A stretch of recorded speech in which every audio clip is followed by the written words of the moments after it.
either it's really really intense or really flat, and when you go somewhere else, it's like, oh my God, this is so much easier. Yeah. Like, what the heck am I doing? And then you get home and you think, all right, I'm a good surfer. And then you're like, no, I'm not anymore. What happened? I know. It never gets warm. Like I went in April and I came back. I'm like, okay, May, it's going to be warm. And I'm like, oh, back in the 5'4". Yeah. But cold water is really good for your body, apparently. It's good for your cardiovascular and all that sort of stuff. I'm reading this book about it. Sure, Tyler. Okay. Anything you need. It's really good for your skin and complexion and stuff. Whatever it takes. God, I love that you went at 15 on your alone to Costa Rica, kind of following in Sandy's footsteps. It's kind of awesome, like, to see that a lot of things change. A lot of things change, but a lot of things don't change. You know? Yeah. And that spirit is still alive, I think. There are a lot of Jersey awesome. women out there doing some amazing things in surf. I'm telling you, especially the big wave surf, tour. Like, there's a lot of interesting. You're like, wait, what? They're from Jersey? Seriously. You have someone amazing. You're going to be potentially interviewing that's like from I'll be Jersey. surprised. That's a big wave surfer. Yeah. North Shore, big wave women representing up there and out in the world. But for sure. Absolutely. Yeah. She's coming back shortly. She had to use the restroom for a quick quick break. quick break. We'll cut that out. It's great speaking worries. to you. Welcome back.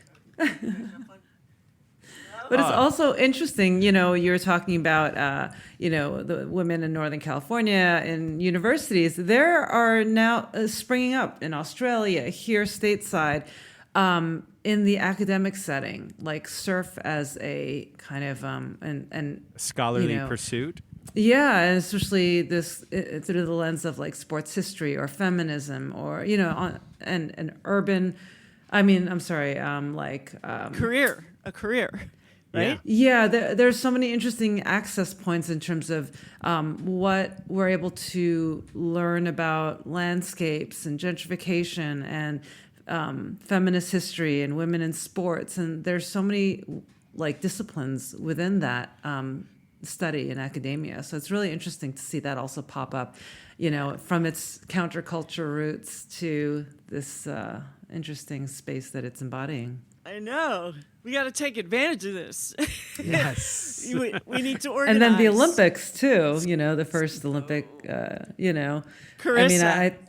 Yes. I mean, I think I read somewhere where when you did the first IPS tour, you just thought like, oh, this is the beginning of something big. And the Olympics is right behind it, not knowing that it would take so many decades later, so many battles to fight, so many steps taken backwards before you can go forwards again to get us to the point where we had equal pay and then Carissa and Caroline, representing the U.S. It was pretty amazing. What was that moment like for you?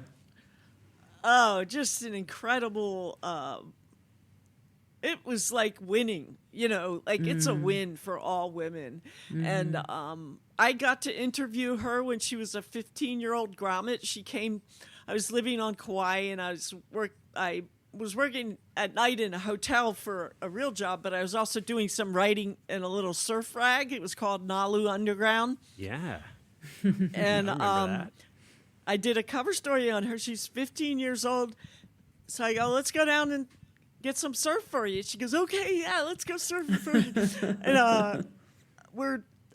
I'm in the car with her mom, and her little sister.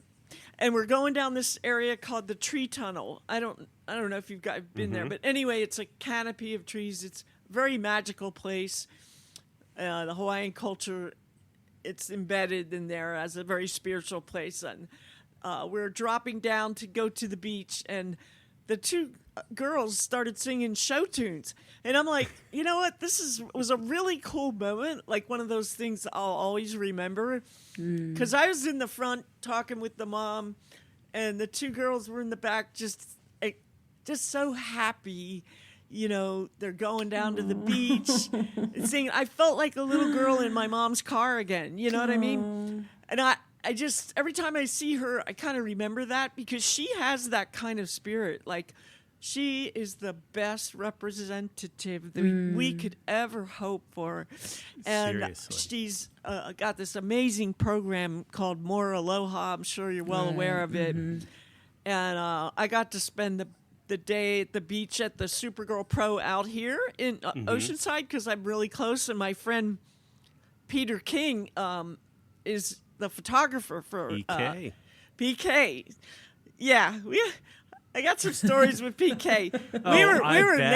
We were neighbors in La Jolla. He lived around the corner, and he's the youngest son of his mom and my mom became friends. We lived in the hood. So anyway, did you teach him how to play guitar? Is that where he got it from? I can't take all the credit for that. What I can tell you is his other brother, David, his sister Annie King had a twin, and his name was David. And David was a really good guitar player. Was in a band called Mary's Danish. One of my favorites. Okay. Surf video staple. Yeah, Don't Crash the Car Tonight, and all those songs. They were the band of the year on the calendar in Los Angeles. That was 91 or something, wasn't it? Anyway, yeah, he passed. Don't forget Dakota Motor Co. Dakota Motor Co. He's still milking that one. Yeah, Peter is. He did David sadly passed away. Yeah. We had a paddle out for him just about a month ago, and Peter got his old band Dakota Motor Co. together, and they played that night. Just amazing. Yeah, that's another family. Their mom and my mom became best friends, right? Why not? Look, the kids play guitar and surf, and we're kind of stuck with these kind of kids here. What are we going to do? Band together, Well, we can't talk about music and bands without talking about yours, Avant Garage. Please tell us more. What a great name, too. Yeah, that was an interesting segue. I went back and forth with that decision. Oh, am I going to leave Kauai and come to San Diego and play in an all-girl band in 1991? And the lady that was the lead singer, she committed. She goes, "Just come." I practiced with them, and then I was like, you know what? This woman can sing. Like she was a really good singer and a songwriter, and it worked out, and it sounded really good. And so, I spent the summer doing it. We got gigs.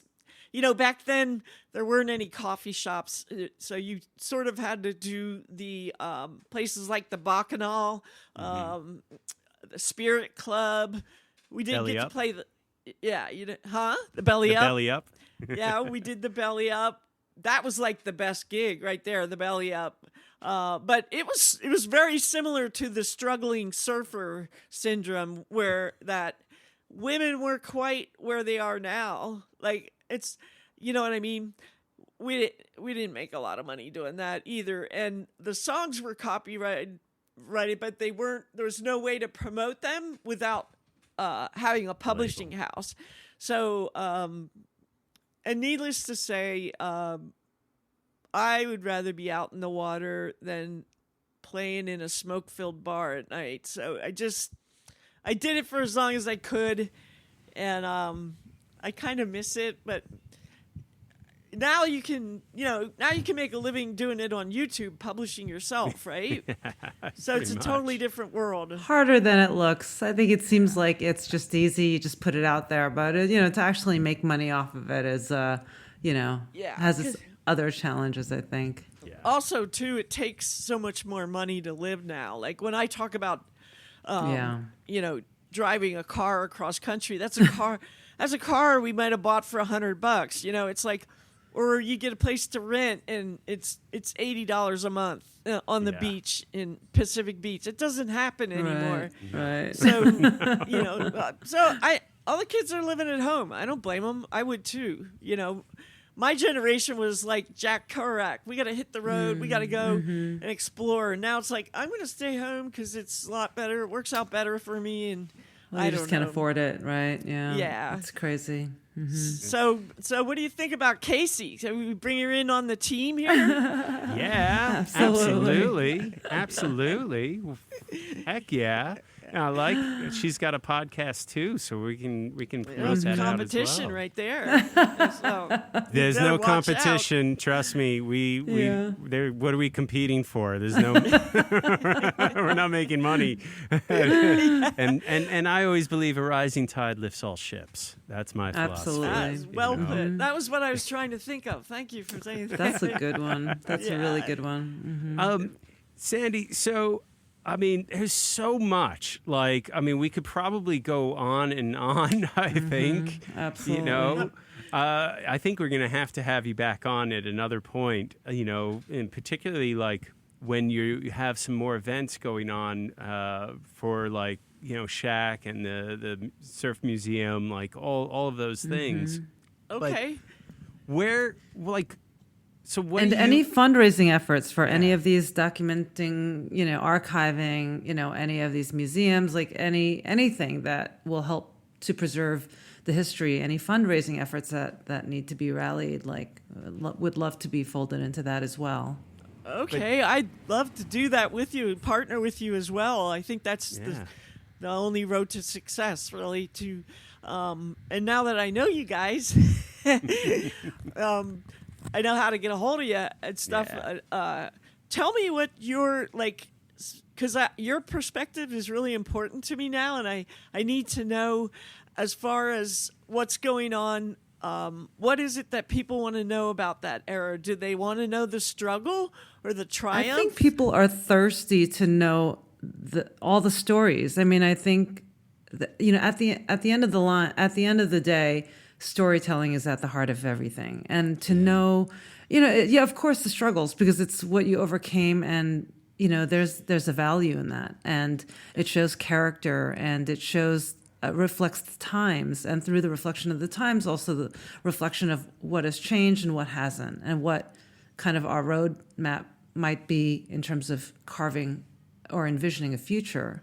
So I think the important thing is to just document everything without thinking what is valuable, what is not valuable, because you have no idea what hits, what strikes, and things that you thought were just banal things, with the perspective of time, could be a story that is oh my goodness. I mean, even just imagining New Jersey, you might just think, it was sweet for you, but who else cares? Wow, what a story and a picture that now is indelible in my mind.